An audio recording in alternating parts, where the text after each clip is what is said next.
leads.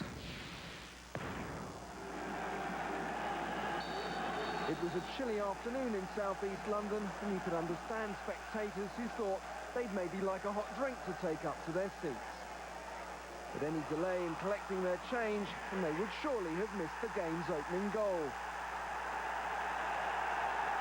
Just 11 seconds after the whistle, Mark Viduka found the net for the 19th time this season in all competitions.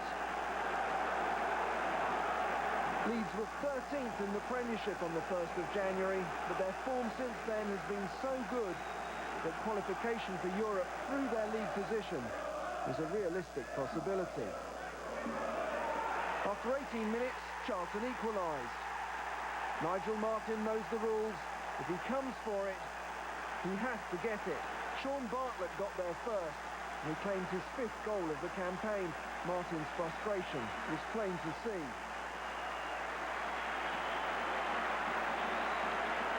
This was a bad goal to concede, and in the Champions League, for example, it could have been costly.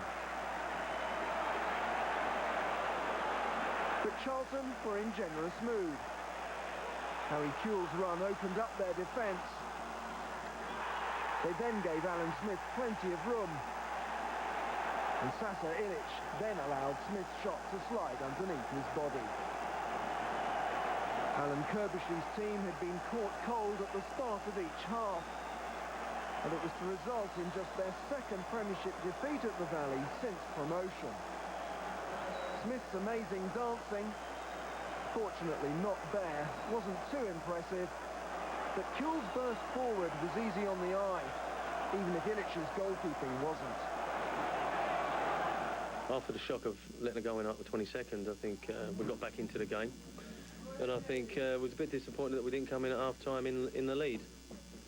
Then we got another body blow straight after the kick-off in the second half. But, you know, I'm pleased with the way they've played, and I've told them that. I think we matched Leeds, but we didn't get the result. Neither Glenn Hoddle nor Southampton chairman Rupert Lowe were prepared to comment about the speculation linking the Saints boss with Tottenham.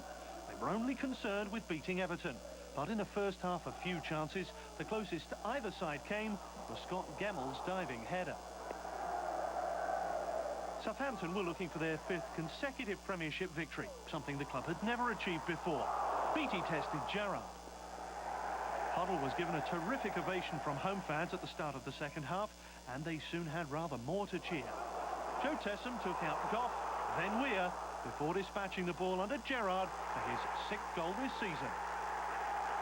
The Norwegian international turned over the Everton defence single-handedly. By the way, he also scored against them in the corresponding fixture last season. 2 minutes later, Tessum turned supplier, but Marion Pahars couldn't find a target. At the other end, though, Southampton now haven't conceded a league goal in 10.5 hours. Duncan Ferguson bringing the best from Paul Jones. Everton are now just 5 points above the relegation zone. The alarm bells must be ringing at Goodison, and the frustration is all too obvious. It was only once that we lost the goal that we showed a good reaction to the game and put them under a bit of pressure, but then they showed that they handled that part reasonably well. So from our own point of view, a little bit disappointed that we didn't try and put them under a little bit more pressure earlier on in the game.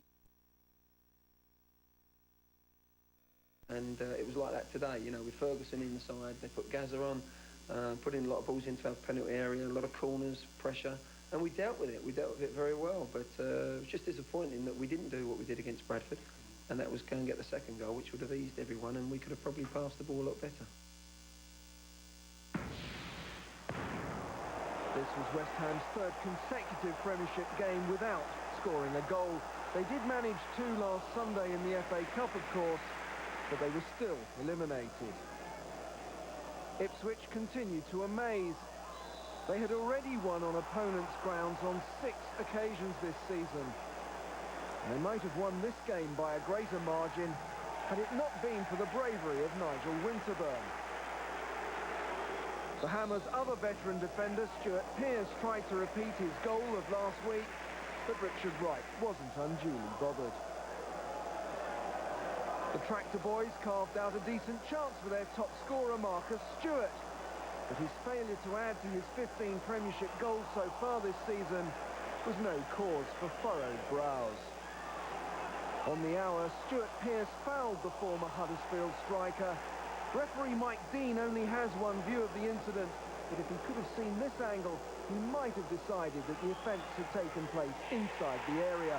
Martin Reusser wasn't bothered. A few extra yards and a defensive wall didn't prevent him from netting the game's only goal.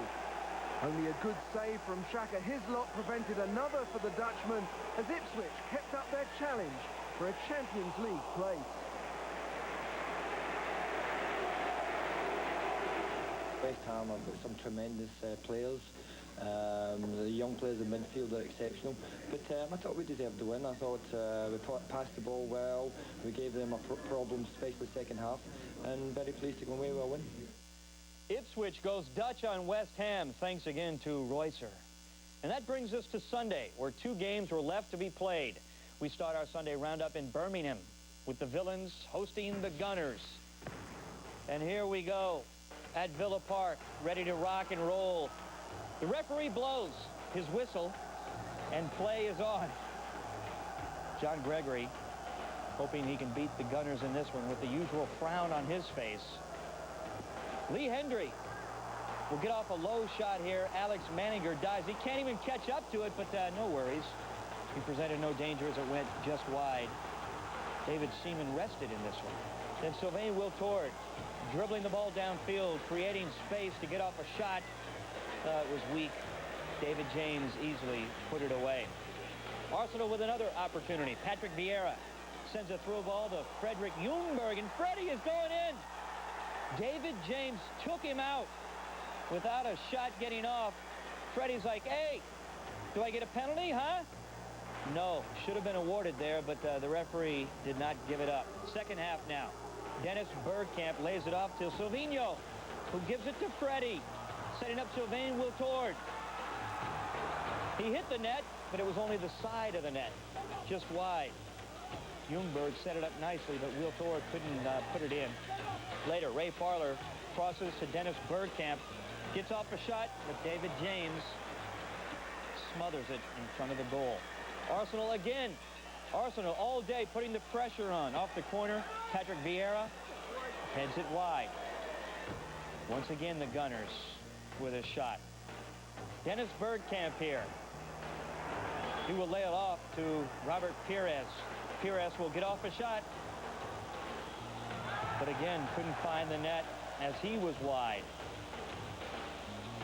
Later we had trouble as Gilles Grimondi earlier got a yellow card.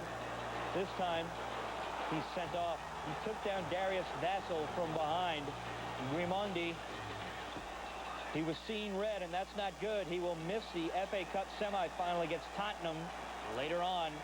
This one ended up 0-0. In Liverpool, the home Reds facing Derby County. Didn't take long to get on the board for Derby County as Dion Burton off the cross hit one in off his thigh. 1-0, DC.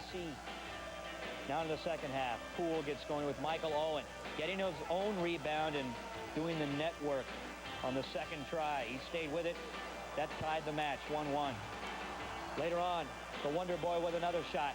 A nice move there, but he shoots it just wide. Later, check out Tordur Gudjonsson with a shot, but Sander Vesterveld shuts it down. They cleared it away, and this one ended 1-1.